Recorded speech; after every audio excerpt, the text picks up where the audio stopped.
మన తండ్రి అయిన దేవునికి, మన రక్షకుడైన యేసుక్రీస్తు ప్రభువుకు, పరిశుద్ధాత్మ దేవునికి వందనాలు స్తోత్రాలు చెల్లించుకుంటూ దేవుడి దినమందు మనకిచ్చిన వాక్యము మత్తయి సువార్త 13వ అధ్యాయము 31, 32 వచనాలు చదువుకున్నాం. ఆయన మరియొక ఉపమానము వారితో చెప్పాను. పరలోక రాజ్యము ఒకడు తీసుకుని తన పొలంలో విత్తిన ఆవగింజను పోలి ఉన్నది.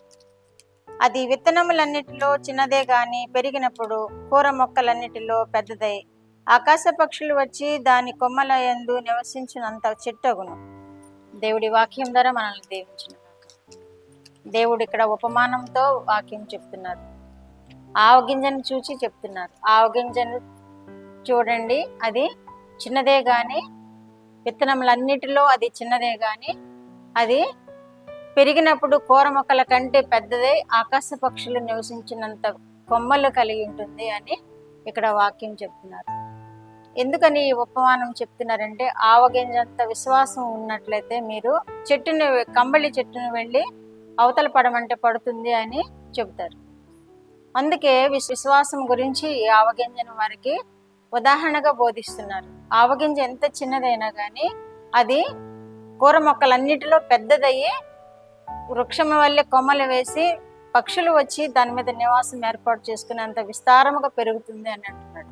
అంటే మనలో కూడా విశ్వాసం అనేది అంత చిన్నగా ఉండినప్పటికీ, అది పూర్ణమైన సైజులో ఉండినప్పటికీ, తక్కువ విశ్వాసమైనప్పటికీ అది పూర్తిగా ఉన్నట్లయితే దేవుడు దానిని ఆశీర్వదిస్తాడు. అని ఎట్లా ఆశీర్వదిస్తాడు అంటే, పెద్ద వృక్షం వల్లే కొమ్మలు వేసి దాని మీద పక్షులు కూడా నివసించే అంత విస్తారముగా అది పెరుగుతుంది. కాబట్టి మీ విశ్వాసం అలాగే ఉంటుంది. చిన్న విశ్వాసమైన అది గొప్ప కార్యాలు చేస్తుందని మనకు తెలియచేయడానికి ఆవగింజను దేవుడు ఉపమానంగా తీసుకున్నాడు. అంత చిన్న గింజ అయినప్పటికీ, అంత చిన్న తక్కువ విశ్వాసం పూర్ణముగా ఉండాలి. విశ్వాసం అనేది మనలో ఉండొచ్చు, కానీ ఏ మూలైన అవిశ్వాసం అనేది ఉంటే కార్యాలు నెరవేరబడవని ఈ ఆవగింజను మనం చూసి నేర్చుకుంటున్నాము. ఆవగింజ అనేది పూర్ణముగా ఉంటుంది, చిన్నగా ఉంటుంది, కానీ గొప్పగా అది పక్షుల నివాసం ఏర్పాటు చేసుకునే అంత పెద్దగా ఉంటుందని దేవుడు ఇక్కడ వాక్యం ద్వారా చూపిస్తున్నాడు. మన ప్రాంతంలో అయితే కూర మొక్కగానే ఉంటుందేమో, మన ప్రాంతంలో అయితే చిన్న చెట్టుగానే ఉంటుందేమో, కానీ ఇతర దేశాల్లో అయితే అది పక్షుల నివాసం ఏర్పాటు చేసుకున్నంత పెద్దగా ఉంటుంది అని మనం గ్రహించగలుగుతున్నాం యేసు ప్రభు చెప్పిన మాటను బట్టి. కాబట్టి మనము కూడా విశ్వాసం అనేది పూర్ణముగా ఉండి పూర్ణ విశ్వాసంతో మనం దేవుణ్ణి సేవించినప్పుడు మనము కూడా ఇది జరగాలి అంటే అది జరుగుతుంది అని దేవుడు మనకు చెబుతున్నాడు. ఈ చెట్టును వెళ్ళి కంబళి చెట్టును వెళ్ళి అవతల పడమంటే పడుతుంది అని చెప్తున్నాడు దేవుడు. కాబట్టి మన విశ్వాసం ఎలా ఉందో మనం ఒకసారి పరీక్షించుకుందాము. ఇది జరుగుతుందా అనే సందేహంతో మనం ప్రార్థన చేసినప్పుడు, ఇది జరుగుతుందా, ఇది నెరవేరుతుందా, ఈ పని మన ఎడల సంపూర్తి అవుతుందా అనే సందేహంతో మనము దేవుని సన్నిధిలో అడిగి దాన్ని నెరవేర్చబోతే అది నెరవేరు. ఎందుకంటే మన విశ్వాసం దేవునిలో సంపూర్ణంగా ఉండాలి. అది సంపూర్ణమైన స్థితిని మనకి చూపిస్తుంది ఆవగింజ అనేది. కాబట్టి మన విశ్వాసం అలా పెంపొందించుకున్నాము. దేవునిలో మనము అనేకమైన గొప్ప కార్యాలు చూడగలుగుతాం, అనేకమైన గొప్ప కార్యాలు పొందుకుందాం.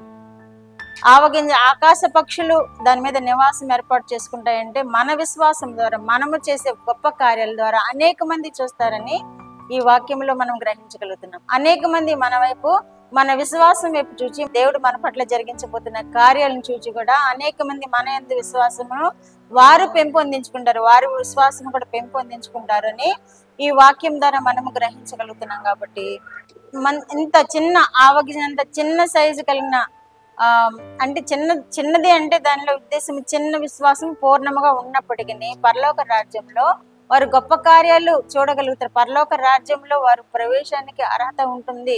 ఆ విశ్వాసం ద్వారా మనం ఏ కార్యాలైనా చేయగలుగుతాము. పరలోక రాజ్యమును మనకి ఇక్కడ చూపిస్తున్నాడు. పరలోక రాజ్యంలో ఒకడు తీసుకుని తన పొలంలో విత్తబడిన ఆవగింజను పోలి ఉన్నది అంటున్నాడు. చిన్న విత్తనమైన ఎంత గొప్పగా మనకు ఉపయోగపడుతుందో చూపిస్తూ మన విశ్వాసం ద్వారా తక్కువ అంటే పూర్ణముగా ఆయన ఎందు విశ్వాసం ఇచ్చినప్పుడు గొప్ప కార్యాలు చేస్తామని దేవుడు ఇక్కడ తెలియచేస్తున్నాడు. కాబట్టి మనము అటువంటి విశ్వాసం కలిగి ఉందాము. పూర్ణమైన విశ్వాసంతో దేవుని వెతుకుదాము. గొప్ప కార్యాలు మనం చూడగలుగుతాం. గొప్ప కార్యాలు మన జీవితాల్లో పొందగలుగుతాం. ఇట్టి కృప వినిచున్న బిడ్డలందరూ పొందుకుందరుగాక. ప్రార్థన. మా దేవ, మా ప్రియ పరలోక ప్రభువా, మీ పరిశుద్ధ పాదములకు వందనాలు స్తోత్రాలు. మా రక్షకుడైన యేసుక్రీస్తు దేవ వందనాలు స్తోత్రాలు. పరిశుద్ధాత్మ దేవ వందనాలు స్తోత్రాలు. త్రిత్వదేవా, ఈ ఉదయ కాలంలో మీరు ఇచ్చిన ఈ వాక్యం కొరకు మీకు స్తోత్రాలు ప్రభువా. మా విశ్వాసమును కూడా నాయన పూర్ణంగా నా తండ్రి మీ యందు విశ్వాసం ఉంచి మేము చేపట్టిన ప్రతి కార్యము మీలో నెరవేర్చబడినది ప్రభువా. మా ప్రభు అనేక మందికి మేము సాక్షార్థముగా ఉన్నట్లు నాయన చూచున్న బిడ్డలను మీరు ఆశీర్వదించండి. వారి కుటుంబంలో కూడా గొప్ప కార్యములు జరిగించండి.